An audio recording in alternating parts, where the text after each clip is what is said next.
War শুরু করছিল Israel এবং আমেরিকা, বাট এই ওয়ার এখন শেষ করবে অ্যাকচুয়ালি ইরান। ইরান যুদ্ধের সামনের দিন মানে ভবিষ্যতে কবে থামবে, কি এই জায়গাটি কিভাবে? আচ্ছা, এটাতে আমি বলি, এটা দুইটা তত্ত্ব আছে। এটা হচ্ছে গেম থিওরির তত্ত্ব। গেম থিওরির তত্ত্ব অনুযায়ী যেটা বলতেছে যে সম্ভবত এখানে আমেরিকা এখন একটা এক্সিট রুট খুঁজছে।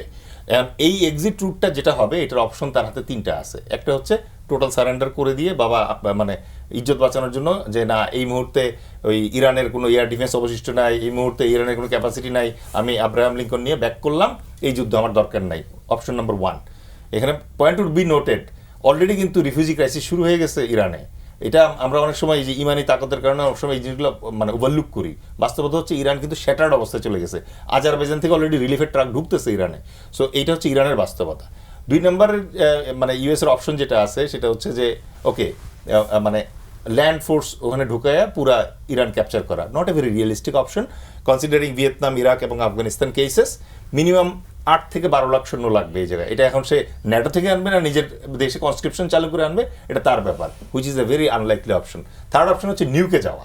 নিউকে গেলে পরে এটা যাবে হচ্ছে ইসরায়েলের হাত দিয়ে, মানে ইসরায়েলকে উলাইয়া দিবে, কিছু ওয়ারেড টোয়ারেড তো মনে হয় ধার দিছেই, সেটা দিয়ে হয়তো দেখা গেল যে ওখানে একটা নিউক অপশনে যেতে পারে। সেটা করলে পরে টোটাল ক্যাটাস্ট্রফি হয়ে যাবে। ঠিক আছে, সো এই মুহূর্তে সমস্যাটা যেটা সেটা হচ্ছে ওয়ার শুরু করছিল ইসরায়েল এবং আমেরিকা, বাট এই ওয়ার এখন শেষ করবে অ্যাকচুয়ালি ইরান। ইরান কি করবে? ইরান অলরেডি শর্ত দিচ্ছে।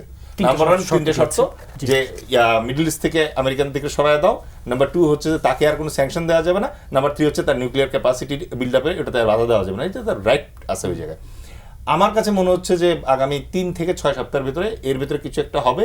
কারণ অলরেডি যদিও রাশিয়ান তেল দেদারসে বিক্রি হচ্ছে, কিন্তু চায়না আবার সস্তার তেল হারাচ্ছে ওখান থেকে। So Hormuz need to be open as soon as possible.